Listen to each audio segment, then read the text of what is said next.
मुगल साम्राज्य के साये में वेस्टर्न घाट की ऊबड़ खाबड़ पहाड़ियों में एक नई शक्ति चुपचाप उभर रही थी।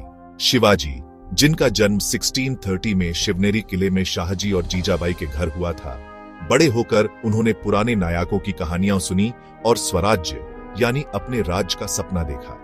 दूसरे लड़कों के उलट शिवाजी और उनके दोस्त मावले सह्याद्री के खतरनाक पहाड़ों में माहिर हो गए। उन्होंने गुरिल्ला टैक्टिक्स सीखे जो उनकी पहचान बन गए। 16 साल की उम्र में शिवाजी ने तोरणा किला जीत लिया, जो एक नई शक्ति के जन्म का संकेत था, जो सुल्तानों या सम्राटों के आगे नहीं झुकने वाली थी। यह सिर्फ एक मिलिट्री जीत से बढ़कर था। यह आजादी और गर्व पर बने मराठा साम्राज्य की तरफ पहला कदम था। रायेश्वर मंदिर में ली गई स्वराज्य की शपथ लोगों के लिए एक किंगडम बनाने का वादा था। शिवाजी की यात्रा ने एक क्रांति को जन्म दिया, जिसने अपने समय के सबसे ताकतवर साम्राज्य को चुनौती दी। चिंगारी जल चुकी थी। मराठा लौ अब पूरे भारत में फैलने वाली थी।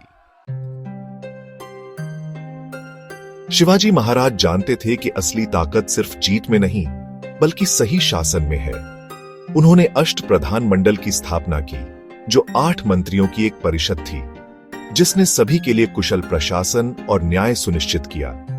शिवाजी ने भारत की पहली मॉडर्न नेवी बनाई, जिसने कोंकण कोस्ट की रक्षा की और उन्हें father own of the Indian navy का टाइटल मिला।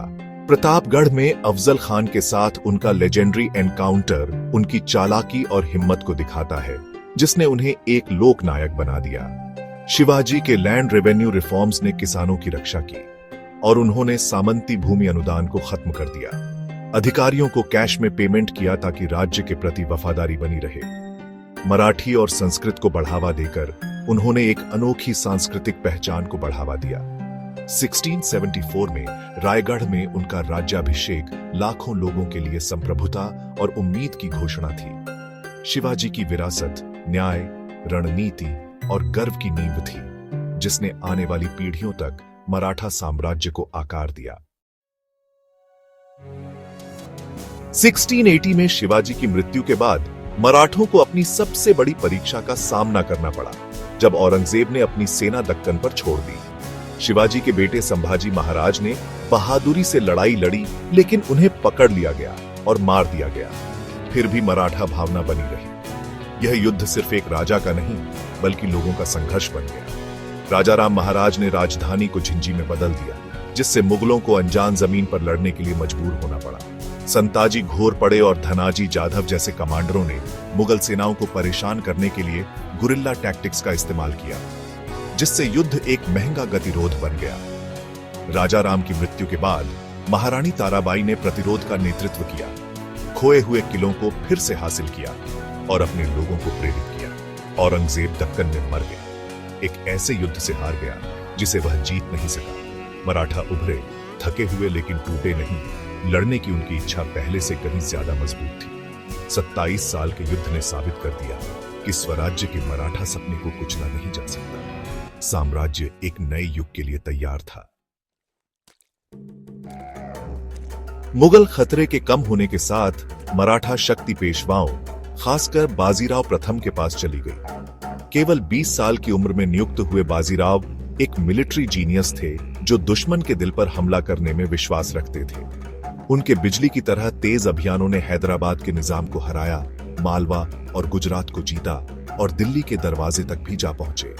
बाजीराव ने शक्तिशाली मराठा सरदारों को एक कॉन्फेडरेसी में एकजुट किया, जिससे साम्राज्य पूरे भारत में फैल गया। उन्होंने 40 से ज्यादा बड़ी लड़ाइयां लड़ी और कभी नहीं हारे, जिससे मराठा एक अखिल भारतीय शक्ति बन गए। उनके विजन और लीडरशिप ने मराठों को 18वीं सदी के भारत की डोमिनेंट पावर बना दिया। बाजीराव की विरासत महत्वाकांक्षा, एकता और अटूट गति की थी। मराठा साम्राज्य अपने चरम पर था। मराठों की सबसे बड़ी परीक्षा 1761 में पानीपत में हुई, जहां महत्वाकांक्षा का सामना आपदा से हुआ। अहमद शाह अब्दाली ने भारतीय शासकों के साथ मिलकर मराठा सेना को घर से दूर फंसा लिया, उनकी सप्लाई काट दी। अपनी हिम्मत के बावजूद मराठा मात खा गए और उन्हें करारी हार मिली। सदाशिवराव भाऊ और अनगिनत नेता मारे गए। पेशवा दिल टूटने से मर गए। एक अखिल भारतीय मराठा साम्राज्य का सपना टूट गया और उत्तर में एक शक्ति शून्यता पैदा हो गई। फिर भी मराठों का लचीलापन कमाल का था। वे जल्द ही पेशवा माधवराव के अंडर ठीक हो गए और दिल्ली पर फिर से कंट्रोल हासिल कर लिया। पानीपत का घाव बना रहा, जो उनकी महत्वाकांक्षा और कमजोरी दोनों की याद दिलाता था।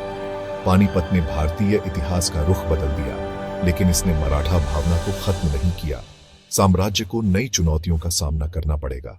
इस बार अंग्रेजों से अंतिम एक्ट शुरू होने वाला था। पानीपत के बाद मराठा माधवराव के अंडर फिर से उठे, लेकिन अंदरूनी प्रतिद्वंद्विता ने उन्हें कमजोर कर दिया। ब्रिटिश ईस्ट इंडिया कंपनी बारीकी से देख रही थी, इन डिवीजन्स का फायदा उठाया। पहला एंग्लो मराठा युद्ध मराठा की जीत में खत्म हुआ, लेकिन एकता जल्द ही टूट गई। दूसरे और तीसरे एंग्लो मराठा युद्धों में अंग्रेजों ने मराठा सरदारों को एक दूसरे के खिलाफ खड़ा किया और उन्हें एक एक करके हराया। 1818 तक पेशवा को गद्दी से हटा दिया गया और मराठा साम्राज्य को ब्रिटिश साम्राज्य में मिला लिया गया। मराठा शासन का युग खत्म हो गया, उसकी जगह ब्रिटिश डोमिनेंस ने ले ली। मराठा सिर्फ विदेशी शक्ति से नहीं गिरे, बल्कि अपनी ही फूट से गिरे। उनकी कहानी हालांकि दूर तक भूली नहीं गई थी। उनके उदय और पतन के सबक भारतीय इतिहास में गूंजते रहेंगे। मराठा साम्राज्य की विरासत सिर्फ उसकी जीतों में नहीं, बल्कि उसके आदर्शों में है। एक सदी से ज्यादा समय तक वे भारत की प्राइमरी शक्ति थे, स्वराज्य यानी अपने राज्य के चैंपियन थे और पीढ़ियों को प्रेरित किया। शिवाजी के रिफॉर्म्स, मराठा नेवी और उनकी कॉन्फेडरेसी ने भारत के मध्ययुगीन से आधुनिक में बदलाव को आकार दिया। उनके लीडर शिवाजी, संभाजी, ताराबाई, बाजीराव, महादजी शिंदे दूरदर्शी और इंस्टीट्यूशन बिल्डर थे। मराठों ने साबित किया कि एकता और न्याय सबसे बड़े साम्राज्यों को भी चुनौती दे सकते हैं। उनकी कहानी एक याद दिलाती है, असली ताकत एकता, हिम्मत और सही के लिए लड़ने की इच्छा में है। मराठा लॉ आज भी प्रेरित करती है, हमें ऊंचा खड़े रहने और कभी हार न मानने के लिए कहती है।